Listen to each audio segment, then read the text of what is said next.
السلام علیکم ورحمۃ اللہ وبرکاتہ۔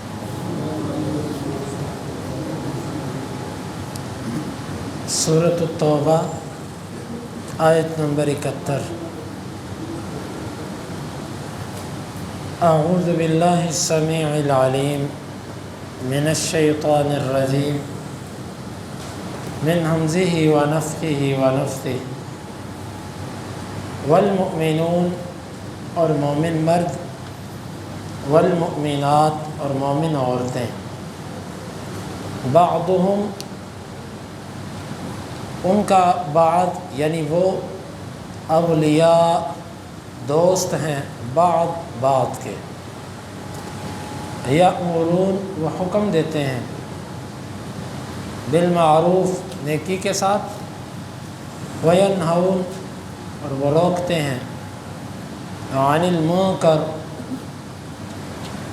ناپسندیدہ برائی کے کاموں سے، ویقیمون الصلاۃ اور وہ قائم کرتے ہیں نماز، ویؤتون اور وہ دیتے ہیں الزکاۃ زکوٰۃ، ویطیعون اور وہ اطاعت کرتے ہیں اللہ کی، ورسولہ اور اس کے رسول کی۔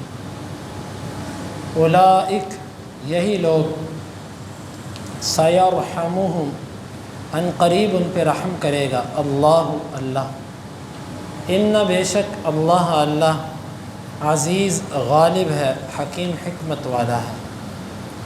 وعدہ کیا ہے اللہ نے المؤمنین مومن مردوں سے، والمؤمنات اور مومن عورتوں سے، جنات ایسے باغات کا، تجری چلتی ہیں، من تحتہا ان کے نیچے سے، الانہار نہریں، خالدین وہ ہمیشہ رہیں گے، فیہا اس میں، ومساکن اور گھر، طیبہ عمدہ، فی میں جنات باغات، عدن ہمیشگی والے، ورضوان اور رضامندی، من اللہ کی طرف سے، اکبر سب سے بڑی ہے، ذالک یہ ہوا وہ الفوز کامیابی ہے، العظیم بہت بڑی۔ والمؤمنون والمؤمنات بعضهم اولیاء بعض اور مومن مرد اور مومن عورتیں ایک دوسرے کے دوست ہیں، یأمرون بالمعروف وینہون عن المنکر وہ نیکی کا حکم دیتے ہیں اور برائی سے روکتے ہیں، ویقیمون الصلاۃ ویؤتون الزکاۃ اور وہ نماز قائم کرتے ہیں اور زکوٰۃ ادا کرتے ہیں، ویطیعون اللہ ورسولہ اور وہ اللہ اور اس کے رسول کی اطاعت کرتے ہیں۔ اولئک سیرحمہم اللہ یہی لوگ ہیں ان قریب ان پہ اللہ رحم کرے گا، ان اللہ عزیز الحکیم بے شک اللہ تعالیٰ غالب ہے، حکمت والا ہے۔ وعد اللہ المؤمنین والمؤمنات جنات وعدہ کیا ہے اللہ نے مومن مردوں اور مومن عورتوں سے ایسے باغات کا، تجری من تحتہا الانہار چلتی ہیں ان کے نیچے سے نہریں، خالدین فیہا وہ اس میں ہمیشہ رہیں گے، ومساکن طیبۃ فی جنات عدن اور گھر عمدہ قسم کے ہمیشگی والے باغات میں، ورضوان من اللہ اکبر اور اللہ کی طرف سے رضامندی سب سے بڑی ہے، ذالک هو الفوز العظیم یہ بہت بڑی کامیابی ہے۔ منافقین کی اللہ تعالیٰ نے عادتیں بیان کی، اس کے بعد ایمان والوں کی صفات کا ذکر، کیونکہ قرآن مجید یہ دونوں چیزوں کو اکٹھا ذکر کرتا ہے، قریب ذکر کرتا ہے، جنت اور جہنم، مومن اور کافر، اور اسی طرح ایمان والوں کی صفات اور برے لوگوں کی صفات، تاکہ ہر بندہ دونوں کا موازنہ کر کے اپنے بارے میں فیصلہ کر سکے کہ وہ کس طرف جانا چاہتا ہے۔ پہلے منافقین کا ذکر کیا اور ان کی خصلتوں کا ذکر کیا، اب ایمان والوں کا ذکر۔ پہلی علامت یہ بیان کی کہ مومن ایک دوسرے کے بھائی ہیں، ایک دوسرے کے دوست ہیں۔ آپ صلی اللہ علیہ وسلم نے فرمایا کہ لا نہیں تم میں سے کسی ایک کا ایمان مکمل ہو سکتا. اور ایک روایت کہ یہ لفظ ہے کہ ذاق طعم الایمان، ایمان کا ذائقہ چکھ لیا اس بندے نے جس نے اللہ کے لیے محبت کی. اور اسی طرح آپ نے فرمایا کہ اپنے بھائی کے لیے وہ پسند کرو جو تم اپنے لیے پسند کرتے ہو. اور اسی طرح آپ نے فرمایا کہ مسلمان ایک جسم کے مانند ہے. بہت ساری احادیث ہیں جس میں سبق یہ دیا جا رہا ہے کہ مومن مرد اور مومن عورتیں ایک دوسرے کے لیے خیر خواہ ہیں. مومن مرد اور مومن عورتیں ایک دوسرے کے دوست ہیں. دوست ہونے کا مطلب یہ نہیں کہ یہاں پر غیر شرعی قسم کی دوستیاں ہیں. بعض بے دین قسم کے لوگ اس آیت کو کہتے ہیں جی اللہ نے بھی تو ذکر کیا نا کہ دوستی کر لو. یہاں پر دوستی سے مراد ہے دینی اور ایمانی ایک دوسرے کے لیے جذبہ رکھنا. ایمان کا جذبہ ایک دوسرے کے لیے رکھنا یہ مراد ہے. اگر کھلے عام دوستی ہوتی تو پھر اسلام عورتوں کو پردے کا حکم نہ دیتا، مردوں کو نظر نیچی کرنے کا حکم نہ دیتا، ایک دوسرے سے تنہائی سے روکتا نہ. یہ سب کے سب احکامات اسی لیے دیے ہیں کہ ایک دوسرے کے ساتھ ملاپ نہیں ہو سکتا سوائے شرعی طریقے کے. تو پہلا حکم، پہلی علامت کہ مومن مرد اور مومن عورتیں ایک دوسرے کے ساتھ ان کے جو تعلقات ہوتے ہیں وہ خیر خواہی والے تعلقات ہوتے ہیں. پہلی علامت ہمیں اپنا یہاں پر یہ جائزہ لینا ہے کہ ہم اپنے معاشرے میں رہتے ہوئے اپنے بھائیوں کے لیے ایک دوسرے کے لیے کیسے تعلقات اور کیسے جذبات رکھتے ہیں. دوسری علامت یأمرون بالمعروف کہ مومن نیکی کا حکم دیتے ہیں. اس پہ ذرا غور کیجئے گا. نیکی کرنا اور ہوتا ہے اور نیکی کا حکم دینا اور ہوتا ہے. ہم نیکی کرتے تو ضرور ہیں لیکن نیکی کے حکم میں سب سے پہلی چیز عقیدہ توحید کی دعوت ہے. سب سے پہلے عقیدہ توحید کی دعوت دیجیے. ایک وقت تھا کہ عقیدہ توحید والے اپنی اس دعوت کو اپنا منہج اور مشن سمجھ کے اس کو لے کر چلتے تھے. وہ کسی قسم کی ملامت سے نہیں ڈرتے تھے. لیکن اب لوگوں کو عقیدہ توحید کی دعوت دیتے ہوئے شرم آتی ہے. حتیٰ کہ ان کے سامنے شرک ہوتا ہو، ان کے سامنے غیر اللہ کی عبادت ہوتی ہو، وہ روکتے ہی نہیں ہیں. خود نماز پڑھنے کے لیے چلے گئے، دکان پہ ملازم اور بیٹے اور سب گھر پہ بیٹھے ہیں، دکان پہ بیٹھے ہیں، بس میں نماز پڑھوں جی. یأمرون بالمعروف کا کیا مطلب ہے؟ وہ نیکی کا حکم دیتے ہیں. یہ مطلب ہے کہ وہ خود نیکی کرنے چلے جاتے ہیں.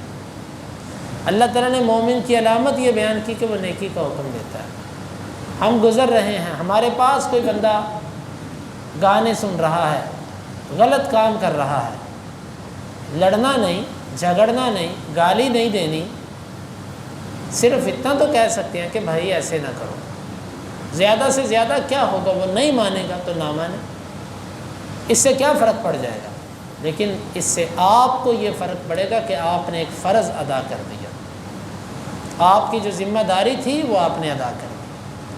یأمرون بالمعروف، میرے بھائیوں، یہ اللہ تعالیٰ مومنوں کی علامت بیان کر رہا ہے. میں اپنا جائزہ لوں کہ میرے اندر ایمان کس حد تک ہے، میں کس حد تک نیکی کا حکم دیتا ہوں. میری بچیاں، میری بیوی، میرے بیٹیاں گھر کے اندر، گھر سے باہر نکلتے وقت وہ کس کیفیت میں ہوتی ہیں، یہ ساری چیزیں ہمیں جائزہ لینی ہیں. تو گویا کہ دوسروں کو نیکی کا حکم بھی دینا ہے اور خود بھی نیکی کرنی ہے. یہ مومن کی علامت ہوتی ہے. وَيَنْهُونَ عَنِ الْمُنْكَرِ، اور برائی سے وہ روکتے ہیں. برائی سے روکنا بھی مومن کی علامت. روکنے کے وہی 3 درجات. کسی جگہ انسان زبردستی روک سکتا ہے، کسی جگہ وہ سمجھتا ہے کہ زبردستی مناسب نہیں ہے، نقصان ہوگا، اور کسی جگہ زبان سے بھی نہیں کہتا، دل سے برا جانتا ہے. یہ 3 درجات ہیں. اور چوتھی علامت ایمان والوں کی وَيُقِيمُونَ الصَّلَاةَ، وہ نماز قائم کرتے ہیں. آپ اندازہ کریں، نماز کا ذکر اللہ تعالیٰ نے بعد میں کیا، نیکی کا حکم دینا، برائی سے روکنا، اس کا ذکر پہلے کیا. اس کی وجہ یہ ہے کہ یہ 2 چیزیں انسان کو باقی اعمال میں بھی مضبوط کرتی ہیں. جب انسان کسی کو نیکی کا حکم دیتا ہے، برائی سے روکتا ہے، اس کا ایمان اللہ تعالیٰ بلند کر دیتا ہے. اس کا ایمانی لیول کچھ اور ہوتا ہے. تو وہ نماز قائم کرتے ہیں۔ نماز پڑھنا اور ہوتا ہے، نماز قائم کرنا اور ہوتا ہے۔ نماز قائم کرنے کا مطلب با جماعت سنت طریقے کے مطابق اور مستقل مسجد کے اندر، وَيُؤْتُونَ الزَّكَاةَ، اور وہ زکوٰۃ دیتے ہیں، جو زکوٰۃ اللہ نے رکھی وہ ادا کرتے ہیں۔ وَيُطِيعُونَ اللَّهَ وَرَسُولَهُ، اور وہ اللہ اور اس کے رسول کی اطاعت کرتے ہیں، ہر کام میں خوشی غمی رسومات کچھ معاملہ آ جائے وہ اللہ اور اس کے رسول کی اطاعت کرتے ہیں۔ اولئک سیرحمہم اللہ، یہی لوگ ہیں ان قریب اللہ ان پہ اپنا خاص رحم کرے گا۔ ان اللہ عزیز الحکیم، بے شک اللہ تعالیٰ غالب ہے اور حکمت والا ہے۔ ایمان والوں کی علامتیں بیان کی اور فرمایا کہ اللہ ان پہ رحم کرے گا۔ اب اس رحم کی ایک جھلک، اللہ نے مومن مردوں اور مومن عورتوں سے ایک وعدہ کیا ہے۔ وہ وعدہ کیا ہے؟ ایسے باغات ان کو دے گا جن کے نیچے سے نہریں چلتی ہیں۔ نیچے سے چلنے کا مطلب یہ ہے کہ جنتی کا ایک محل ہوگا، اور محل کے ساتھ ہی دروازے کے باہر ہی ایک عمدہ قسم کی نہر چلتی ہے۔ وہ نہر ایسی نہر نہیں ہوگی کہ جس میں بندے کے ڈوبنے کا خدشہ ہو، اور نہ وہ ایسی نہر ہوگی کہ جس سے کوئی نقصان ہو سکتا ہو، بلکہ وہ نہر کیسی ہے جس کو میں اور آپ بیان کرنا تو دور کی بات کسی کے دل میں بھی نہیں آ سکتا۔ ایسی نہریں ہیں، اور ایک نہر نہیں، دودھ کی نہر، شہد کی نہر، شراب کی نہر، پانی کی نہر، 4 قسم کی نہریں۔ اور ان کے علاوہ جو چشمے چلتے ہوں گے، جو چشمے پھوٹتے ہوں گے، وہ ایک الگ ہے۔ کافور، زنجبیل اور سلسبیل اور کیسے کیسے چشمے وہاں پر پھوٹتے ہیں، وہ الگ چیزیں ہیں۔ تو اللہ تعالیٰ ان کو ایسے باغات دے گا کہ جن کے نیچے سے نہریں چلتی ہوں گی، خالدین فیہا، دوسری خوشخبری کہ اس میں ہمیشہ ہمیشہ رہیں۔ ومساکن طیبۃ فی جنات عدن، اور اللہ تعالیٰ ہمیشگی والی جنت میں ان کو عمدہ قسم کے گھر دے گا۔ یہ سب کچھ دینے کے بعد، بلکہ ایک حدیث کے اندر آتا ہے اللہ رب العالمین جنتیوں کو جب جنت میں داخل کرے گا نا، تو اللہ تعالیٰ فرمائے گا جنت والو تم اس میں ہمیشہ رہو گے، کبھی یہاں سے نہیں نکلو گے، تم اس میں جوان رہو گے، کبھی بوڑھے نہیں ہوگے، تم تندرست رہو گے، تم کبھی اس میں بیمار نہیں ہوگے، تم خوشی سے رہو گے، کبھی تم پر تنگی نہیں آئے گی۔ یہ اللہ تعالیٰ کی طرف سے اعلان کیا جائے گا۔ وَرِضْوَانٌ مِّنَ اللَّهِ اکبر، اور ان ساری نعمتوں سے سب سے بڑی جو نعمت ہے نا، وہ اللہ تعالیٰ کی رضامندی ہے، کہ اللہ آپ سے راضی رہے گا۔ یہ سب سے بڑی نعمت اللہ کی۔ حدیث کے اندر آتا ہے کہ اللہ تعالیٰ جنتیوں میں اعلان کرے گا، کیا جنت والوں میں تمہیں ایک نعمت دینا چاہتا ہوں۔ وہ کہیں گے اللہ تعالیٰ اب کون سی نعمت باقی ہے؟ تو نے ہمارے ترازو بھاری کر دیے، ہمارے چہروں کو سفید کر دیا، تو نے ہمیں جنت میں داخل کر دیا، اب کون سی نعمت باقی ہے؟ اللہ تعالیٰ فرمائے گا آج کے بعد میں تم سے کبھی ناراض نہیں ہوں۔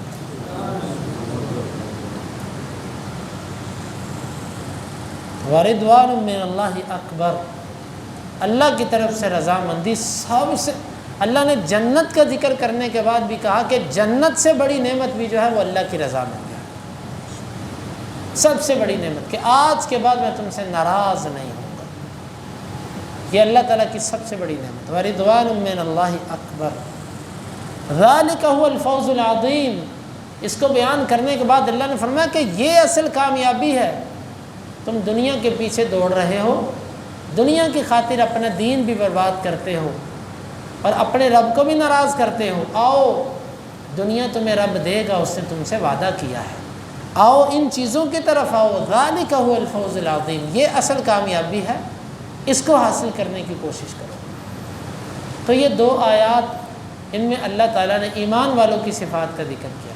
میرے بھائیو، قرآن ہم اسے صرف تبرک کے طور پر نہ پڑھیں، میں سب سے پہلے اپنے آپ کو قرآن پر پیش کروں کہ قرآن کے نزدیک میں کیسا انسان ہوں، میرا شمار کن میں ہوتا ہے۔